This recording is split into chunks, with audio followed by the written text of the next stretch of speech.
Welcome. This is the Constitutional Confederate. I'm your host, John. I want to talk to you guys today about something a little bit different. Breaking bread. Now, this is a phrase that's used in many, many different cultures, and it has quite a few different meanings. Some indigenous cultures, it's a reference to a wedding proposal, while others, it's a reference to acceptance and friendship. Some cultures, it's kind of sort of a reference to being, I guess you could say, adopted into the family or whatever.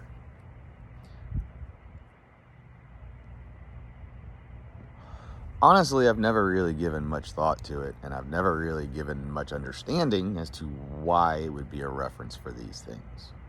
I just know that it's there. Well, this morning while walking through the living room, there was an interview. I don't know what it was about. I caught the end of it. But the Indian lady, she's descended from and came over from India here in the U.S., was talking about acceptance and mentioned breaking bread.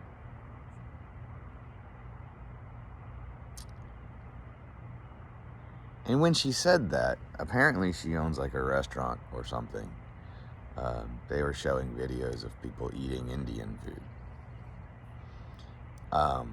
It struck me. It hit me.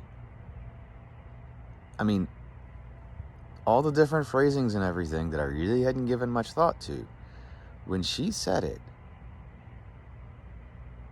it hit me. And everything made sense. So I just thought I'd share this with you.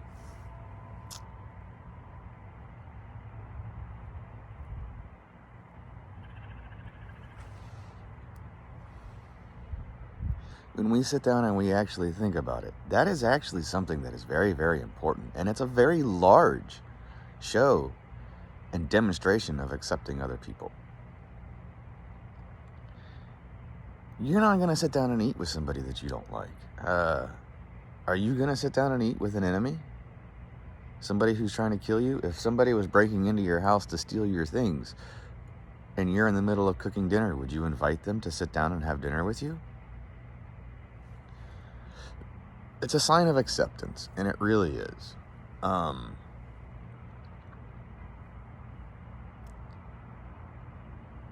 Actually, I actually would like to hear a story of if somebody was breaking into somebody else's house or something like that, trying to steal or do whatever, I don't know. And the homeowners or occupants' response was, "Hey, we're getting ready to eat. You want to sit down and have dinner with us? We got enough food."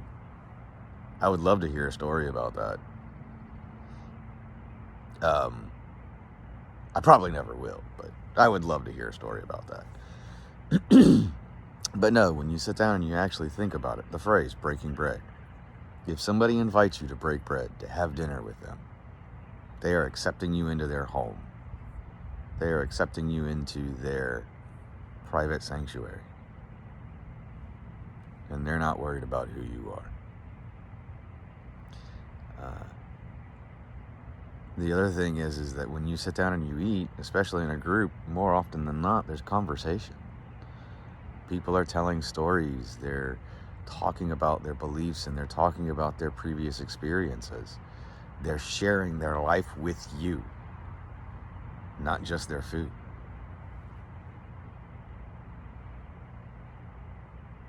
You know, and that's something that's very, very powerful, and it's very encouraging.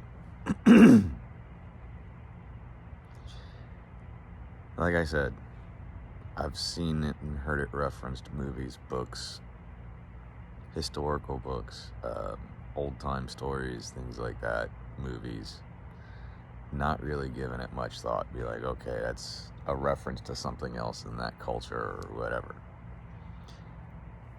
Like I said, just hearing it and seeing the stuff in the background, it clicked.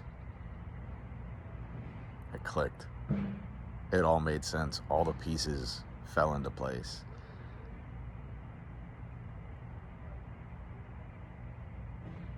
It's a very, very powerful statement. And it's the invitation by itself is a very powerful statement. The act of doing it, the offer is very powerful.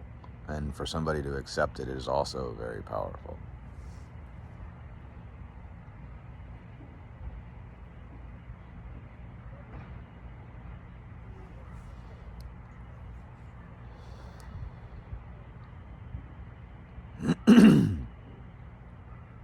So let me ask you, who are you going to break bread with this new year? Who are you going to invite into your home, into your life?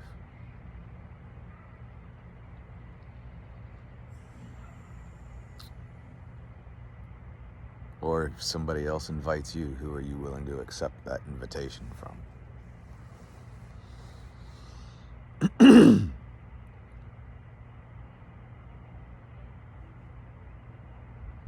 It's very powerful. Such a simple little phrase. 2 words, breaking bread. When given the invitation, it can be 4 words or more. Accepting the invitation can be a simple yes, 1 word.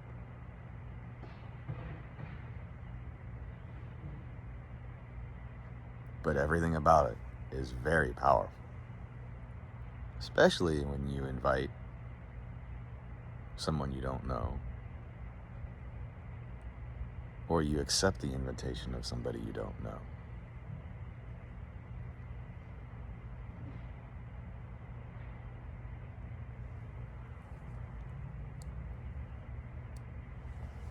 Could you imagine the change that we could have in our society? People coming together and learning a lot about each other just from sitting down and having a simple meal with them, sharing our points of view, sharing our experiences, especially judgment-free.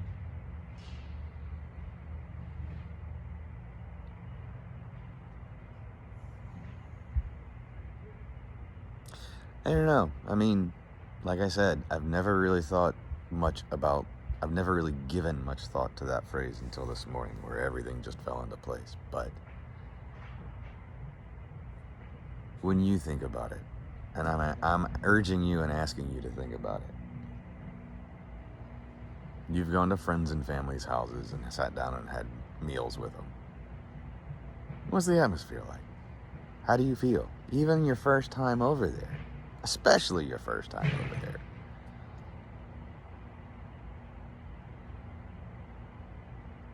A little nervous the first time, but you know, whoever the host is, they usually try to get you to feel comfortable, or you settle in when you realize or get used to the flow of things, their way of doing things and all that.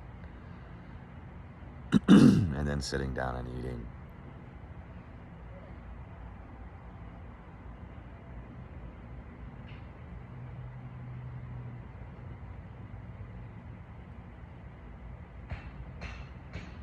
Very, very powerful. Very powerful statement, very powerful action behind that statement.